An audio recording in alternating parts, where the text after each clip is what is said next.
Assalamualaikum warahmatullahi wabarakatuh dan salam sejahtera. Apa khabar semua? Saya harap saudara-saudari dalam keadaan sihat walafiat. Pertamanya saya ingin mengucapkan selamat Hari Pekerja kepada semua warga pekerja di Malaysia. Pada tahun ini, ketibaan Hari Pekerja tidak disambut seperti biasa. Tiada perhimpunan besar diadakan dalam situasi semasa penularan wabak COVID-19 ini. Dan selain itu, kebetulan pula Hari Pekerja tahun ini jatuh pada bulan Ramadan.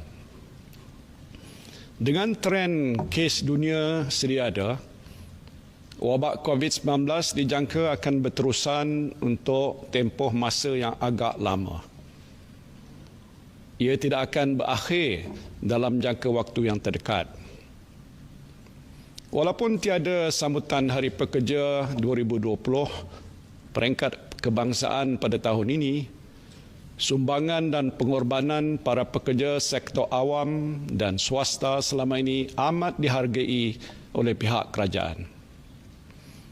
Bermula 18 Mac yang lalu, kerajaan telah mengisytiharkan Perintah Kawalan Pergerakan atau PKP. Ini pertama kali dalam sejarah kerajaan menguatkuasakan perintah seumpama ini. Dalam tempoh ini, bekerja dari rumah dan duduk di rumah merupakan pengorbanan besar para pekerja dalam membantu kerajaan menangani penularan COVID-19. Disiplin kita untuk duduk diam-diam di rumah atau bekerja dari rumah setakat ini telah membuahkan hasil yang memberangsangkan. Pertama, kita telah mampu mempertingkatkan kapasiti perkhidmatan kesihatan awam untuk menangani jumlah pesakit COVID-19. InsyaAllah, kita mempunyai sumber tenaga kerja, ruang katil di hospital, pusat kuarantin, ubat-ubatan, alat bantuan pernafasan atau ventilator, peralatan perlindungan diri dan makmal-makmal ujian yang mencukupi seandainya kadar jangkitan ini meningkat semula. Kedua, kita perlu terima hakikat bahawa dalam bulan-bulan mendatang ini adalah mustahil untuk mana-mana negara mencapai angka sifar dalam jangkitan COVID-19. Yang perlu dilakukan ialah mempertingkatkan keupayaan perkhidmatan kesihatan awam untuk menghadapi sebarang kemungkinan. Jadi walaupun kita telah berjaya mengawal penularan COVID-19 ini, jangan kita alpa. Teruslah berwaspada. Amalkan tabiat penjarakan sosial. Sering membasuh tangan kita, memakai penutup hidung dan mulut ataupun face mask di kawasan awam dan segera berjumpa doktor sekiranya bergejala. Ketiga, kita mempunyai lebih banyak kawasan zon hijau berbanding zon merah. Ini juga adalah hasil usaha kerjasama saudara-saudari yang amat berdisiplin.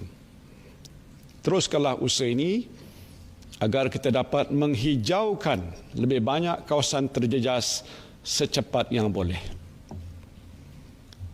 Menurut Kementerian Kesihatan, negara kita juga telah memenuhi 6 kriteria yang ditetapkan oleh Pertubuhan Kesihatan Sedunia atau WHO. Pertamanya ialah kawalan sempadan negara kita telah diperketatkan untuk mengelakkan kes import positif COVID-19 ini berlaku. Kedua, kawalan pergerakan untuk mengurangkan kadar jangkitan dalam kalangan rakyat tempatan. Ketiga, peningkatan keupayaan fasiliti kesihatan. Keempat, keupayaan menjaga golongan berisiko seperti warga emas, pesakit yang dirawat serta orang kurang upaya. Dan kelima, amalan normal baru dalam kehidupan seperti tidak berkumpul, tidak bersalam, penjarakan sosial dan memakai face mask. Dan keenam, pemerkasaan komuniti untuk menjaga kawasan yang tidak dijangkiti seperti zon hijau serta mengamalkan aktiviti normal baru. Alhamdulillah, pengorbanan kita sepanjang pelaksanaan PKP tidak sia-sia. Jumlah kes baru telah menurun dengan ketara. Jumlah pesakit yang sembuh juga telah meningkat. Penggunaan ruang-ruang katil di hospital yang dihaskan untuk pesakit COVID-19 tidak melebihi 30%. Saudara dan saudari yang saya kasihi sekalian, sejak dari awal, kerajaan mempunyai perancangan yang jelas dalam memerangi wabak COVID-19 dan menghadapi krisis ekonomi. Kerajaan menggunakan strategi yang merangkumi 6 pendekatan. Pertama ialah ketegasan ataupun resolve dalam tindakan mengawal penularan wabak COVID-19 dengan melaksanakan PKP. Keduanya, membina ketahanan ataupun resilient melalui pakej ransangan ekonomi prihatin untuk meningkatkan kemampuan rakyat dan ekonomi. Ketiga, menjana semula atau restart ekonomi secara teratur dan terkawal. Keempat, melaksanakan strategi pemulihan atau recovery ekonomi dalam menghadapi norma baru. Kelima, memperkasa atau revitalize ekonomi secara menyeluruh demi kelangsungan masa hadapan.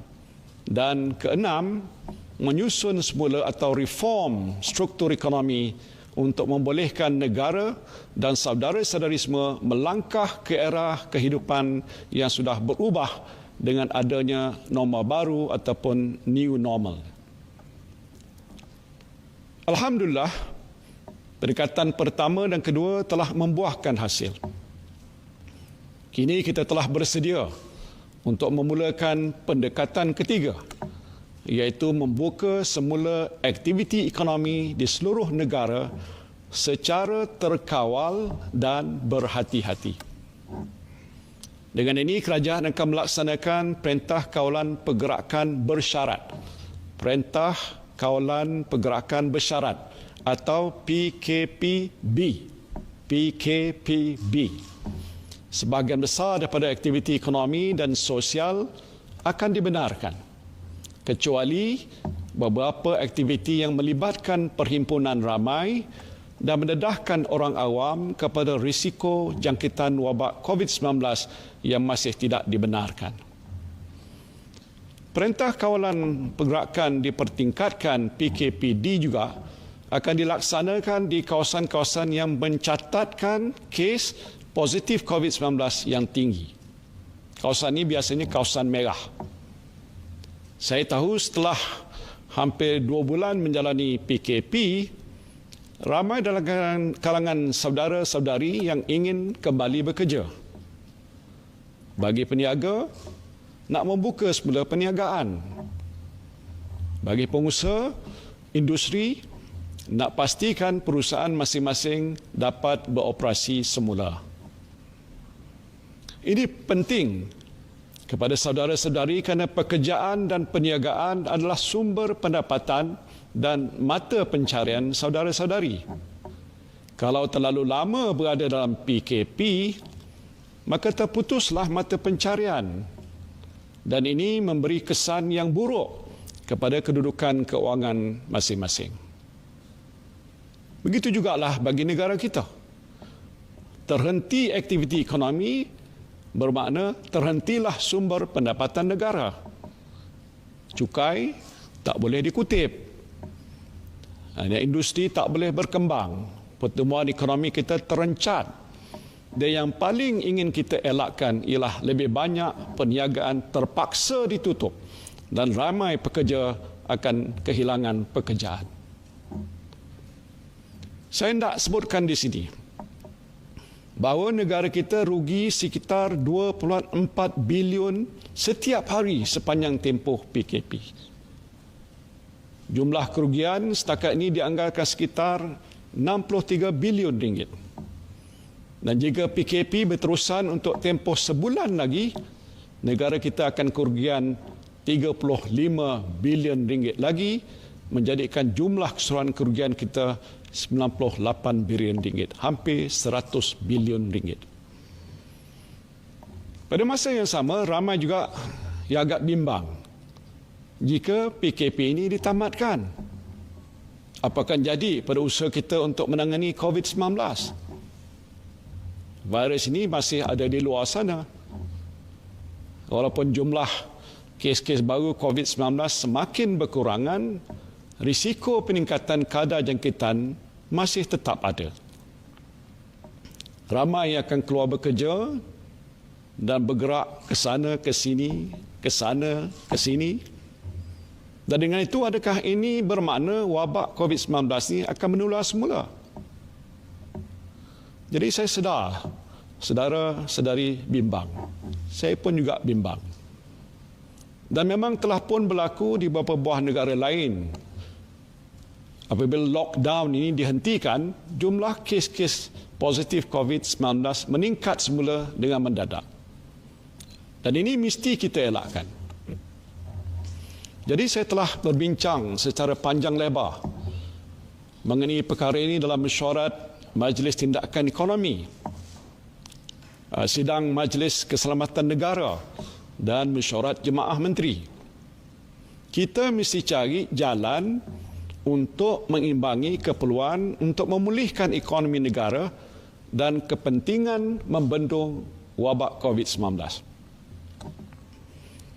Atas nasihat Kementerian Kesihatan, berdasarkan data-data yang dikumpul dan amalan terbaik yang ditentukan oleh Pertubuhan Kesihatan Sedunia atau WHO, kerajaan telah memutuskan untuk membuka semula sektor-sektor ekonomi secara berhati-hati dengan menguatkuasakan SOP kesihatan yang ketat. Bermula 4 Mei 2020.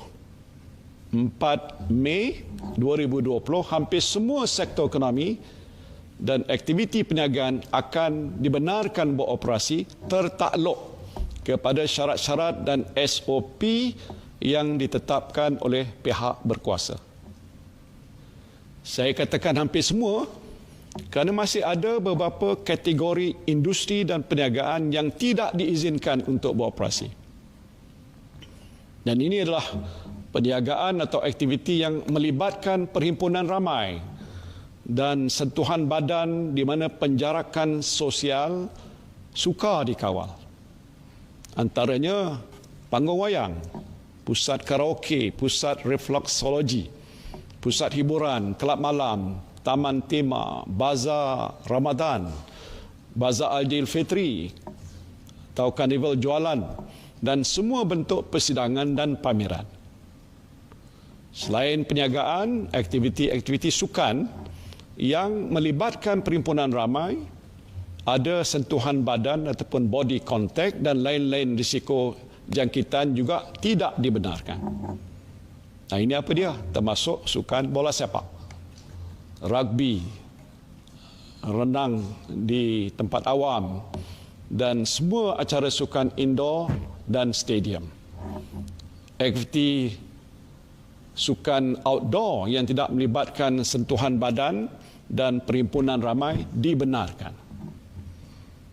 Jadi, mulai 4 hari bulan, saudara-saudari boleh bermain badminton atau tenis di luar tanpa penonton, jogging, kayuhan basikal, golf, dan larian dalam kumpulan kecil yang tidak melebihi mungkin 10 orang dibenarkan dengan syarat anda mengamalkan penjarakan sosial dan elakkan sentuhan badan.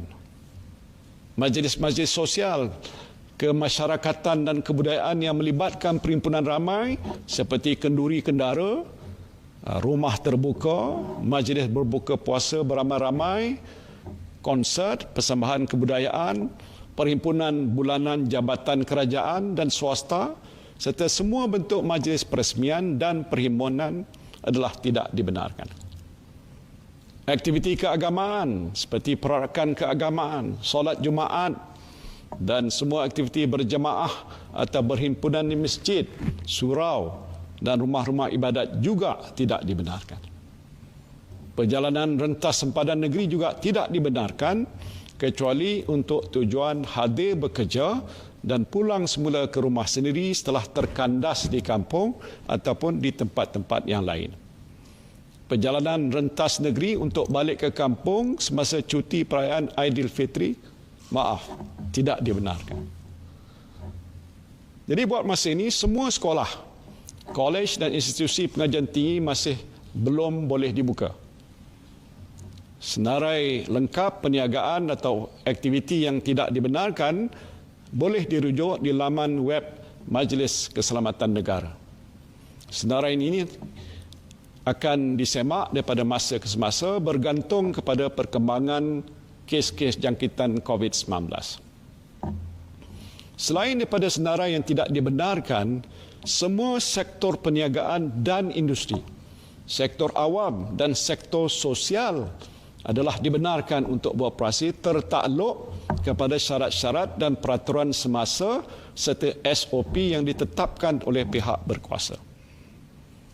SOP ini termasuklah penjarakan sosial, kerap mencuci tangan, memakai topeng muka, melaporkan segera pada Jabatan Kesihatan jika terdapat maklumat mengenai jangkitan COVID-19, keutamaan melindungi kumpulan berisiko seperti kanak-kanak, bayi, warga emas dan OKU. Individu tidak sihat dan bergejala dikehendaki segera menjalani pemeriksaan kesihatan. Bilangan penumpang dalam kenderaan awam perlu mengambil kira penjarakan sosial dan menggalakkan transaksi secara online. Saya ingin memberikan beberapa contoh mudah bagaimana SOP ini hendak dilaksanakan. Misalnya mulai 4 hari bulan Mei ini, iaitu hari Isnin minggu depan, Pak Saleh yang saya sebutkan dalam ucapan saya yang terdahulu, boleh buka semula restoran yang ditutup. Jadi dalam sehari dua ini, Pak Saleh boleh pergilah ke restoran untuk bersihkan restoran, bersihkan pinggan, sudu, periuk dan lain-lain alat memasak, susun meja dan kerusi dan beli stok barang-barang mentah. Pastikan meja disusun dengan jarak sekurang-kurangnya 2 meter antara satu meja dengan meja yang lain. Ini penting supaya di tengah-tengahnya ada ruang yang agak luas untuk pelanggan dan pekerja lalu dan ada jarak yang selamat antara pelanggan yang makan di situ. Untuk pastikan penjarakan sosial ketika pelanggan makan, Pak Saleh boleh letak notis di setiap meja hanya 1 orang. 2 orang ataupun 3 orang dibenarkan makan bergantung pada saiz meja. Kalau meja kecil mungkin 1 orang ataupun 2 orang saja dibenarkan, biasanya 4 orang. Kalau meja besar mungkin 3 orang atau 4 orang, biasanya 8 orang. Ini Pak Saleh kena tentukan. Keduanya, buatkan garisan di lantai depan kaunter bayaran.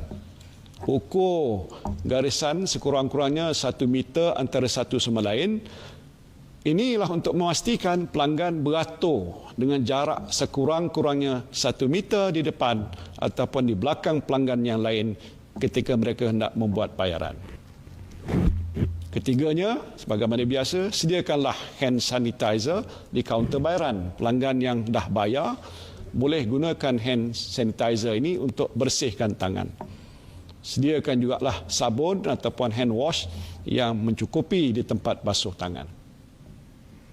Ketiganya, beli penyembur pembersih meja yang mencukupi. Setiap kali selepas pelanggan makan, beritahu pekerja supaya bersihkan meja cepat-cepat sebelum pelanggan lain duduk di situ. Keempatnya, beli face mask. Face mask macam ni. beri kepada pekerja dan pastikan mereka pakai topeng muka ni atau face mask ni setiap masa. Pak Saleh pun kena pakailah face mask tu. Kelima, pada hari pertama restoran dibuka, seboleh-bolehnya periksa suhu badan pelanggan sebelum dia dibenarkan masuk ke restoran. Boleh guna alat pengimbas suhu yang sesuai untuk periksa suhu badan pelanggan. Keenam, catat nama dan nombor telefon pelanggan. Nama dan nombor telefon pelanggan serta tarikh dan masa mereka datang ke restoran Pak Saleh tadi. Ini penting kerana jika ada kes positif COVID-19 yang melibatkan salah seorang pelanggan, maka pelanggan-pelanggan lain yang datang pada itu boleh segera dikesan. Jadi sebenarnya banyak kerja yang Pak Saleh kena buat sebelum boleh buka semula restoran. Semua ini penting ialah untuk pastikan supaya tiada pelanggan Pak Saleh yang terkena jangkitan COVID-19. Pemilik restoran, food truck dan gerai makan yang lain pun mesti buat perkara yang sama. Kalau semua dah buat begini, pelanggan-pelanggan boleh datang makan di restoran atau beli makanan dengan rasa selamat. Jika masih was-was, bungkus sajalah. Tak perlu makan di restoran dan ini mungkin boleh adalah lebih baik. Satu lagi contoh ialah stesen minyak. Ini penting kerana bagi pekerja yang nak balik semula bekerja, mereka dah tentu nak isi minyak kereta ataupun motor masing-masing. Jumlah pelanggan pasti akan bertambah. Jadi belilah lebih banyak hand sanitizer untuk digunakan oleh pelanggan. Syarikat-syarikat pengangkutan awam juga mesti bersedia. Sudah tentu jumlah pengguna akan meningkat. Dalam keadaan kita nak mengawal penularan COVID-19 ini, kita mesti elakkan kesesakan di stesen-stesen bas, LRT, MRT dan sebagainya. Mesti ada tindakan diambil oleh pengendali syarikat pengangkutan awam untuk kawal pergerakan orang ramai. Untuk membantu mengelakkan kesesakan di stesen-stesen pengangkutan awam dan di dalam kenderaan awam, saya mencadangkan supaya semua majikan melaksanakan waktu bekerja yang anjal. Tak semua pekerja mesti masuk bekerja pada waktu yang sama. Jadi sedikit sebanyak kita boleh elakkan semua orang daripada bekerja-kerja untuk masuk pejabat pada waktu yang sama. Saya juga nak menasihatkan semua pengguna pengangkutan awam supaya memakai penutup hidung dan mulut. Anda akan sentiasa terdedah kepada penularan wabak COVID-19 ini. Jadi ambil langkah-langkah untuk lindungi diri sendiri. Pakai penutup hidung dan mulut dan simpan juga satu ataupun dua lagi dalam beg. Sentiasa membawa hand sanitizer untuk digunakan jika perlu. Di tempat kerja, majikan mesti periksa suhu badan pekerja setiap hari. Kalau suhu badan itu tinggi, nasihatkan pekerja supaya balik atau pergi ke klinik dengan segera. Selain itu, anda sebagai pekerja pastikan meja, kerusi dan peralatan yang digunakan di pejabat sentiasa bersih. Elakkan sentuhan ataupun body contact dengan rakan sekerja yang lain. Ini adalah antara langkah-langkah yang mesti dibuat untuk lindungi diri anda daripada jangkitan COVID-19 ni. Mustahillah saudara-saudari boleh berkurung dalam rumah untuk selama-lamanya. Saudara-saudari perlu juga keluar untuk bekerja, berniaga, membeli barang-barang keperluan harian. Yang penting, jaga kebersihan diri, jaga keselamatan dan keluar rumah hanya untuk urusan yang perlu saja. Malah walaupun semua sektor ekonomi dibuka, majikan boleh galakkan pekerja untuk bekerja daripada rumah. Ini norma baru yang kita mesti amalkan. Bincang dengan pekerja. Mana-mana tugas yang boleh dibuat di rumah, buat di rumah. Dan ini lebih baik. Mungkin boleh susun jadual hari bekerja secara selang-seli. Hari ini masuk pejabat, esok bekerja dari rumah. Saya fikir ini juga boleh menyelesaikan masalah penjagaan anak. Walaupun pusat-pusat penjagaan kanak-kanak akan dibuka dengan mengamalkan SOP kesihatan yang tertentu, saya tahu ramai ibu bapa yang bimbang untuk menghantar anak-anak mereka. Jadi kalau majikan boleh memberi sedikit kelonggaran pada pasangan suami isteri yang bekerja untuk datang ke tempat kerja secara selang-seli atau every alternate days, ini boleh membantu menyelesaikan masalah penjagaan anak. Hari ini isteri bekerja daripada rumah, suami bekerja di pejabat. Esok suami bekerja dari rumah, isteri bekerja pula di pejabat. Jadi anak tak perlu dihantar ke pusat jagaan. Hanya mereka yang tiada pilihan saja menghantar anak mereka. Secara tidak langsung, ini dapat mengurangkan jumlah kanak-kanak di pusat penjagaan dan lebih mudahlah untuk penjaga mengurus anak-anak ini mengikut SOP kesihatan yang ditetapkan. Jadi saya nak minta tolong dengan majikan. Jika boleh dibenarkan atau benarkan pasangan suami isteri yang ada keperluan untuk menjaga anak-anak kecil di rumah supaya dibenarkan bekerja every alternate days atau bekerja dari rumah. Bagi sektor awam yang akan mula beroperasi mulai 4 Mei 2020, kerajaan menggalakkan kaki tangan awam bekerja dari rumah kecuali bagi proses kerja yang memerlukan keberadaan di pejabat. Mesyuarat juga digalakkan diadakan secara online menggunakan medium yang selamat. Bagi mereka yang mempunyai kesulitan penjagaan anak-anak di rumah, kerajaan membenarkan panggilan pekerja selain melaksanakan waktu bekerja anjal. Saya minta supaya semua ketua-ketua jabatan mengadakan perbincangan di peringkat jabatan masing-masing untuk menyusun semua keperluan sumber manusia di jabatan dengan mengutamakan konsep bekerja dari rumah. Saudara dan saudari yang saya kasihi sekalian, saya faham saudara-saudari agak bimbang apabila sektor-sektor ekonomi kita mula dibuka. Ramai yang akan keluar rumah untuk bekerja. Mereka akan berada di mana-mana, di jalan raya, di stesen LRT, di stesen minyak, di dalam bas, dalam Grab, di restoran, di pasar raya dan di tempat-tempat lain. Virus COVID-19 ini tetap ada di luar sana dan risiko terkena jangkitan sentiasa ada. Saya juga bimbang kali ini. Apapun jangan panik dan kita jangan mengalah. Saya yakin dengan kemampuan para petugas barisan hadapan kita untuk menjalankan tugas mereka membendung wabak ini. Tetapi yang lebih penting ialah diri kita sendiri. Tanggungjawab kita sendiri. Jaga kebersihan diri kita. Jangan keluar rumah kecuali jika perlu.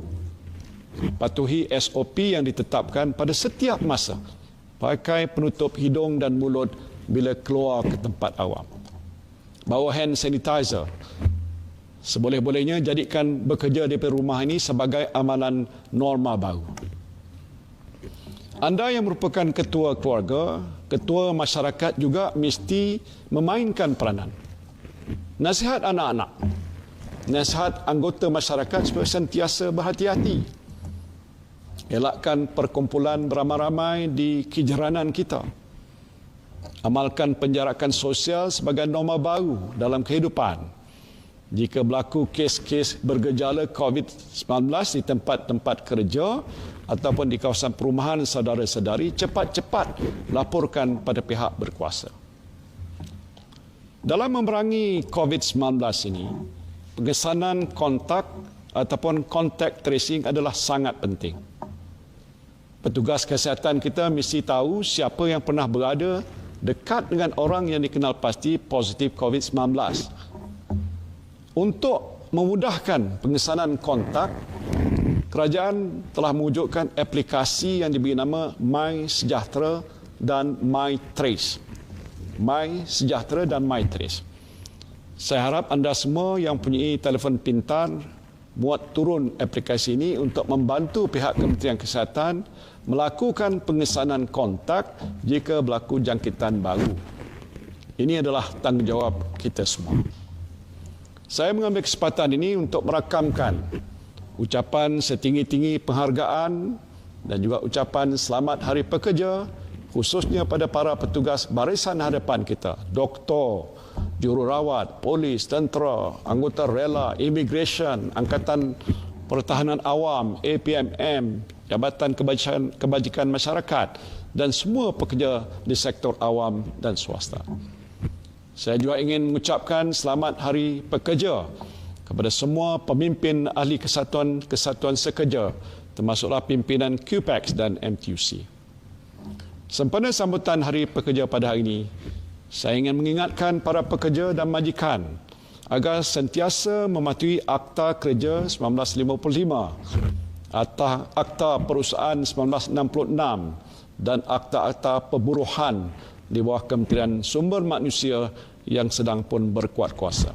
Kementerian Sumber Manusia telah mengeluarkan panduan pelaksanaan bayaran gaji penuh, bayaran gaji cuti sakit dan hospitalisasi bagi pekerja yang dikuarantin, alternatif tindakan cuti tanpa gaji dan pengurangan gaji dengan persetujuan bersama di antara majikan dan pekerja dalam tempoh PKP. Panduan ini boleh dirujuk pada Jabatan Tenaga Kerja Kementerian Sumber Manusia. Semua majikan dikehendaki mematuhi garis panduan mengenai pengendalian isu berhubung penularan COVID-19 di tempat kerja, khususnya yang membabitkan perintah kuarantin, cuti sakit dan pemberhentian pekerja. Majikan juga boleh mengambil langkah sewajarnya untuk mengelakkan pemberhentian pekerja disebabkan COVID-19 seperti disyorkan dalam tata cara keharmonian perusahaan ataupun Code of Conduct, iaitu mengehadkan kerja lebih masa dan mengurangkan hari bekerja dalam seminggu ataupun mengurangkan bilangan kerja seminggu. Besarlah harapan saya agar semua warga pekerja dan majikan dapat terus mendukung dan menjiwai cara kerja baru ataupun norma baru pekerjaan dalam keadaan kita sedang menangani wabak COVID-19. InsyaAllah kita pasti menang. Akhir kata, saya ucapkan selamat Hari Pekerja 2020 kepada semua warga pekerja di Malaysia. Wabillahi taufiq wal hidayah. Wassalamualaikum warahmatullahi wabarakatuh.